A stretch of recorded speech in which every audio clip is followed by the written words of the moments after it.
බලමණ්ඩලයේ විදිහට මේ විශේෂ මාධ්‍ය හමු ගන්න හේතුණු කාරණය තමයි ආණ්ඩුව විසින් ගෙන ආපු නව අධ්‍යාපන ප්‍රතිසංස්කරණ සහ එයත් සමග ඇති වෙලා තියෙන ගැටලු ගණනාවක් තියෙනවා. මේ සම්බන්ධව කරුණු අවධාරණය කරන් තමයි අද දවසේ මේ විදිහට විශේෂ මාධ්‍ය හමුව ගන්නෙ.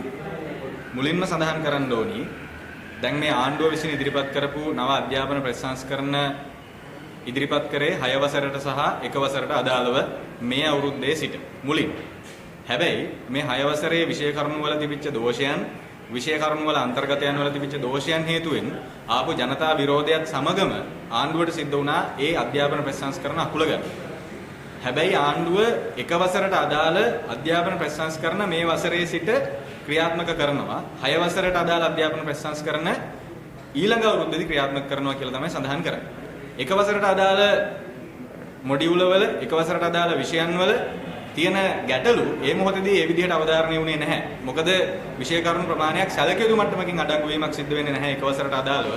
නමුත් දැන් ඇතැම් මොඩියුලයන් වල තියෙන වැරදි දෝෂ තැන් වල සාකච්ඡා වෙන ස්වභාවයක් නිර්මාණය වෙලා තියෙනවා. ඒක ඇතුලේ අපිට අවධාරණය කරන්න තියෙන කාරණිය තමයි අන්තර් විශ්වවිද්‍යාලයේ ශිෂ්‍ය බල මණ්ඩලයේ විදිහට.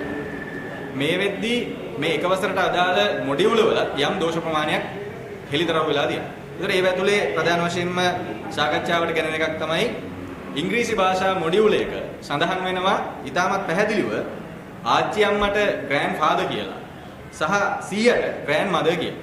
ඒ වගේම තමයි ඉංග්‍රීසි භාෂාව මොඩියුලේම දවටගහ ජුම්මා පල්ලිය නල්ලූර් කන්දසාමි කෝවිල විදිහටත් නල්ලූර් කන්දසාමි කෝවිල දවටගහ ජුම්මා පල්ලිය විදිහටත් හඳුන්වලා තියෙනවා. ඒතකොට මේ වගේ අපිට පේන්න තියෙන්නේ නොසැලකිලිමත්කම. මේ නොසැලකිලිමත්කම ඊටාම සුළු විෂය කරුණක ඊටාම සුළු කරුණක වැරද්දේ සිට බරපතල විෂය කරුණු වල වැරද්ද දක්වා විහිදෙනවා. ඒතර ඒක ඇතුලේ අපිට අවධාරණය කරන්න තියෙන එක තමයි අනිත් කාරණය සිංහල භාෂාව මොඩියුලේ අකුරු නුවණ දෙක කියන කොටසේ අඩංගුයි මෙන්න මේ විදිහේ ක්‍රියාකාරකම්. මේ ක්‍රියාකාරකම තියෙන්නේ අකුරු ලියලා ළමුන්ට පුරුදු වෙන්න තමයි තියෙන්නේ. මේ අකුරු ලියලා ළමුන්ට පුරුදු වෙන්න කලින් තිබිච්ච විදිහ තමයි පස් රූල් පොතක් පාවිච්චි කරලා ඒ ළමයින්ට පන්ති කාමරය තුල ගුරුතුමිය හෝ ගුරුතුමා මැදිහත් වෙලා දිගටම අකුරු ලිවීම අකුරු වල හැඩතල ළමන්ට පුරුදු කරන එක තමයි කරන්නේ. හැබැයි දැන් කියලා තියෙන එක තමයි පස් රූල් පොතක් හෝ කිසිදු ආකාරයේ පොතක් ගෙනියන්න හැකියාවක් නැහැ. ඒ වෙනුවට දෙන මේ මොඩියුලේ තමයි භාවිතා කරන්න පුළුවන්. එතකොට මේ මොඩියුලේ තුල අඩංගු ඊටාම සුළු ඉඩ ප්‍රමාණයක් තුලදී ළමයා ඉගෙන ගන්න ඕනේ ඒ අකුරු හැඩතල අකුරු අදාළ සියල්ලම හඳුනා ගන්න ඕනේ. එතකොට ප්‍රශ්නයක් තියෙනවා කලින් අවස්ථාවලට වැඩිය මේ අවස්ථාවේදී ළමුන්ට ඒක ඉගෙන ගන්න ඉතාම අසිරුතාවයකට මුහුණ දෙන්න සිද්ධ වෙලා තියෙනවා. මේවා අපි කියන කරුණු විතරක් නෙමෙයි. පන්තිභාර ගුරුවරුන් අපිට කතා කරලා කියපු කරුණු. දැන් ඒ ගුරුවරුන් ලත වෙනවා මේවා එක කොහොමද ළමයින්ට මේ අකුරු හැඩතල උගන්වන්නේ කියන ප්‍රශ්නේ.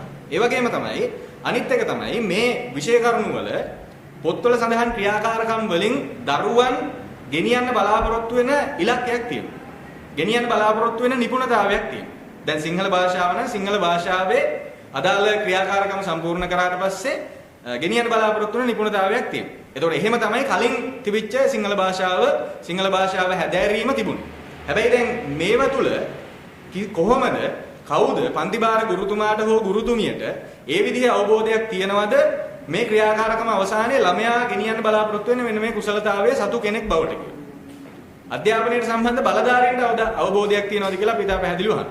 ඒ වගේම තමයි දැන් කලින් ඉච්ච මේ වගේ විෂයන් වලට අදාළ දේවල් එක්ක ගෙනියන්න හදපු තැනක් තියෙනවා. හැබැයි දැන් මේවා ඉවත් කරලා ඒ වෙනුවට මේ අරුම පුදුම න්‍යායන්නේ ඇතුළු වෙලා තියෙනවා. එතකොට මේ න්‍යායන් වලින් ළමුන් ගෙනියන්න බලාපොරොත්තු වෙන්නේ කොහෙද? එහෙම නැත්නම් කලින් තිබිච්ච ඒවා ඉවත් කරලා ඒ වෙනුවට ඇතුළු කරපු අරුම පුදුම අලුත් න්‍යායන් මොනවද කියන ප්‍රශ්නය අපිට තියෙනවා. ඒ ප්‍රශ්නයට ආණ්ඩුව උත්තර දෙන්න ඕනේ. ඒ වගේම තමයි මේවා හදපු පුද්ගලයන් උත්තර දෙන්න ඕනේ. ඒ වගේම තමයි අනිත් එක ඊටාම සරලව මෙන්න මේ වගේ දෝෂ ඒ වගේම මේ දෝෂ එක්ක අපිට කියව ගන්න තියෙන දේ මේ විෂයමාලා ප්‍රතිසංස්කරණයන් තුලින් නැත්නම් මේ වගේ අඩංගු ප්‍රතිසංස්කරණයන් තුලින් දරුවෙක්ව අවසානයේ බලාපොරොත්තු වෙන මට්ටමට ගෙනියන්න ඕන. අපි කියනවා ලංකාවේ මූලික අධ්‍යාපනයේ ආරමුණ තමයි අවශ්‍ය පුරවැසියෙක් නිර්මාණය කරන එක. නිර්මාණශීලීත්වයක් තියෙන, තර්කන හැකියාවක් තියෙන, පරිකල්පනයක් තියෙන, සහකම්පනයක් තියෙන පුරවැසියෙක් නිර්මාණය කිරීම තමයි ලංකාවේ අධ්‍යාපනයේ මූලික අරමුණ. ඒතකොට මේවට අවශ්‍ය විදිහට තමයි මේ අදාළ අන්තර්ගතයන් සැකසෙන්නේ. සහ ඒ වගේම තමයි මේ සුළු දෝෂවල පටන් මේ වගේ තියෙන න්‍යායන් බිඳෙලන තත්ත්වයන් තියෙනවා. ඒ වගේම අධ්‍යාපනයේ අන්තර්ගතයන් සැලකිලි මට්ටමකට වෙනස් වීම නිසා අවසානයේ සමස්තයක් විදිහට ඇති වෙන දෝෂ තියෙනවා. එතකොට මේවා නිසා ළමුන්ට අධ්‍යාපනයේ බරපතල ගැටලු ගණනාවකට ඉදිරියේදී මුහුණ දෙන්න නියමිතව තියෙනවා. ඒ වගේම තමයි අධ්‍යාපනය තුලින් ළමයා ගෙනියන්න බලාපොරොත්තු වෙන අවසාන ඉලක්කයට ගෙනියන්න බැරි වෙන තත්ත්වයක් අනිවාර්යයෙන්ම නිර්මාණය වෙනවා. ඒක තාමත් පැහැදිලිව අවධාරණය කරන්න ඕනේ. ඒ වගේම තමයි දැන් මේවට හේතු වෙන්නේ මොනවද? අපි දැන් ඒ කාරණයක් සැලකිල්ලට ගත්තොත් එහෙම ජාතික අධ්‍යාපන ආයතනය තමයි මේ විදිහේ විෂයමාලා ප්‍රතිසංස්කරණයන් කරද්දී නැත්නම් විෂයමාලා සකස් කිරීමට අදාළ වෙන ආයතනය.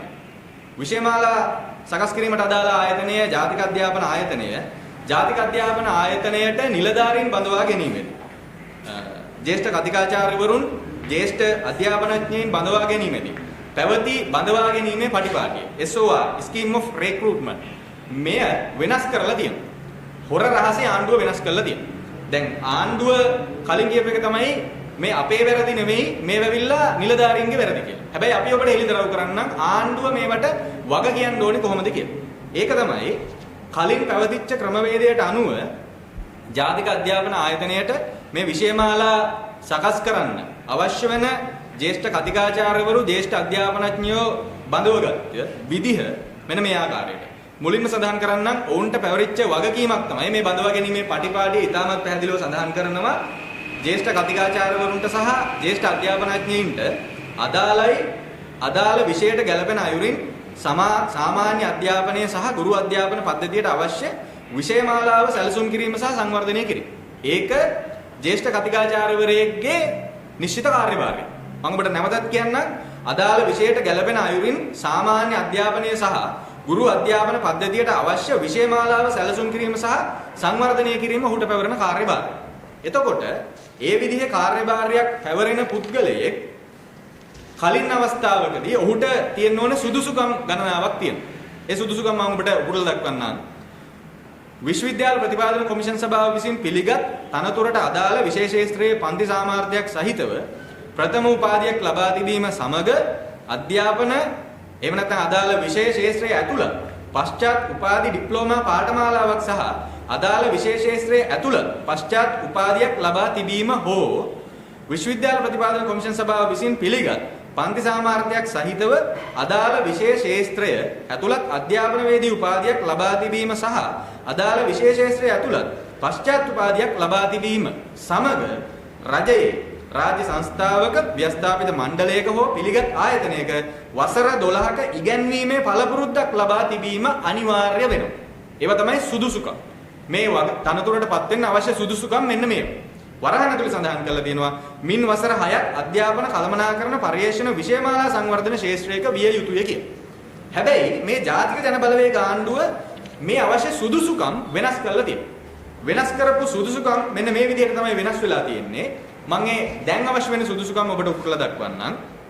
දැන් ජ්‍යෙෂ්ඨ කතිකාචාර්ය තනතුරකට ඇතුළු වෙන්න නම් තනතුරට අදාළ විශේෂ ශාස්ත්‍රයකින් විශ්වවිද්‍යාල ප්‍රතිපාදන කොමිෂන් සභාව විසින් පිළිගත් විශේෂවේදී උපාධියක් සමග පශ්චාත් උපාධි අධ්‍යාපන ඩිප්ලෝමාවක් ලබා තිබීම සමග අධ්‍යාපන ඇලයිරක් අදාළ විශේෂ ශාස්ත්‍රයකින් පශ්චාත් උපාධියක් ලබා තිබීම සහ ප්‍රථම උපාධිය ලබා ගැනීමෙන් පසුව රජයේ රාජ්‍ය සංස්ථාවක මණ්ඩලයක ව්‍යවස්ථාපිත ආයතනයක හෝ පිළිගත් පෞද්ගලික ආයතනයක අවම වශයෙන් වසර 8ක අධ්‍යයන හා පරිශන සේවා පළපුරුද්දක් ලබා තිබීම.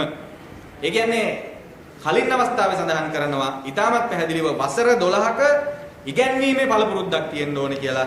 දැන් ඒක වසර 8ක අධ්‍යයන හා පරිශන අධ්‍යක්ීමක් බවට අඩු වෙලා තියෙනවා. ඉතින් ඒ නිසා ඔබට පැහැදිලි ඇති දැන් මේ ආණ්ඩුව කලින් අවස්ථාවලදී කියපු කාරණය තමයි මේ අධ්‍යාපන ප්‍රතිසංස්කරණ වල අඩංගු අන්තර්ගතයන් අධ්‍යාපන ප්‍රතිසංස්කරණ සම්බන්ධව මුළු වැරදි ජාතික අධ්‍යාපන ආයතනයට එල්ල කරා. අධ්‍යාපන අමාත්‍යාංශයේ නිලධාරීන් ගැලවුණා, අධ්‍යාපන අමාත්‍යවරිය ගැලවුණා. ඒක තමයි කරේ. ඒ වෙලාවේ උන් දිගටම කියපු එක තමයි මේ නිලධාරීන්ගේ තමයි ප්‍රශ්නේ තියෙන්නේ, ජාතික අධ්‍යාපන ආයතනයේ තමයි මේ ප්‍රශ්නේ තියෙන්නේ කියලා. එතකොට ඒකට හර්නි අමරසූරියගේ ඉතාමත් හොඳම මිතුරියක් ඉන්දියා ජාතික අධ්‍යාපන ආයතනයේ අධ්‍යක්ෂක ජෙනරාල් මහාචාර්ය මංජුලා විදානපතිරණ මහත්මිය ඇය කඩිමුඩියේ ඉල්ලා අසුණා తాවකාලිකව. එතකොට එහෙම කරලා තමයි මේ මුළු වැරැද්දම ඔවුන් මත පටවන්න උත්සාහ කරේ. හැබැයි මේ මොහොතේදීත් අපි තාමත් පැහැදිලිව කියප එක තමයි නිලධාරීන්ගේ ප්‍රශ්නයක් තියෙනවා. ඒකේ විවාදයක් නැහැ. නිලධාරීන්ගේ ප්‍රශ්නයක් තිබියදී මේවට වග කියව යුතුයි දේශපාලන අධිකාරිය. මේවට වග කියව යුතුයි අධ්‍යාපන අමාත්‍යාංශයේ ලේකම්වරයා ඇතුළු රාජ්‍ය නිලධාරී යාන්ත්‍ර. හැබැයි ආණ්ඩුව ඒවට උත්තර දුන්නේ නැහැ. දැන් අපිට මොකද්ද බලා ගන්න පුළුවන් වෙලා තියෙන්නේ? දැන් මෙන්න ආණ්ඩුව ප්‍රතිපත්තිමය වශයෙන් පිළි අරගෙන තියෙනවා මේ විදිහට කරන තනතුරු සඳහා බඳව ගන්න පිරිස්වල අධ්‍යක්ීම් අධ්‍යාපන සුදුසුකම් ඒ අවශ්‍ය තත්වයන් ගුණාත්මක භාවය පල්ලෙහාට දාන්න ඕනි කියලා ආණ්ඩුව පිළි අරගෙන තියෙනවා. ඒක ඉතාමත් පැහැදිලිව අවධාරණය කරන්න ඕනේ. ඒ නිසා මේකෙනුත් මතුවෙන කාරණේ තමයි ආණ්ඩුවේ ප්‍රතිපත්තිය තමයි මේක. අධ්‍යාපනයේ ගුණාත්මක භාවය බිඳෙන්නේ. විෂය නිර්දේශයන් වල අඩංගු කරුණු සම්පාදනය කරන කණ්ඩායම් වල ගුණාත්මක භාවය බිඳෙන්නේ. නැත්නම් අඩු අත්දැකීමක් සහිතව බඳවා ගැනීම තමයි ආණ්ඩුවේ ප්‍රතිපත්තිය වෙලා තියෙන්නේ. ඉතින් ඒක හරියම පැහැදිලි. දැන් මේ ආණ්ඩුව ගෙනල්ලා තියෙන වැඩ පිළිවෙල. එතකොට දැන් මේක අත්සන් කරලා තියෙන්නේ. මේක අත්සන් කරලා තියෙන්නේ අධ්‍යාපන අමාත්‍යාංශයේ ලේකම්වරයා නාලක කළුවව. ඒ වගේම තමයි කලින් ආණ්ඩුව අයින් කරපු මහාචාර්ය මංජුලා විදානපතිර ජාතික අධ්‍යාපන ආයතනය. එතකොට එයාලා හදපු වැඩපිළිවෙලක් තමයි මේ. එතකොට මේ වැඩපිළිවෙල මෙහෙම ක්‍රියාත්මක වෙන්නේ ජාතික ජනබලවේග ආණ්ඩුව බලයේ ඉන්න තත්වයක් යටතේ 2025 9 වෙනි මාසේ 2 වෙනිදා තමයි මේ ක්‍රියාන්විතය අරගෙන ඇවිල්ලා තියෙන්නේ. එතකොට දැන් කලින් ආණ්ඩුව මොකද්ද කිව්වේ?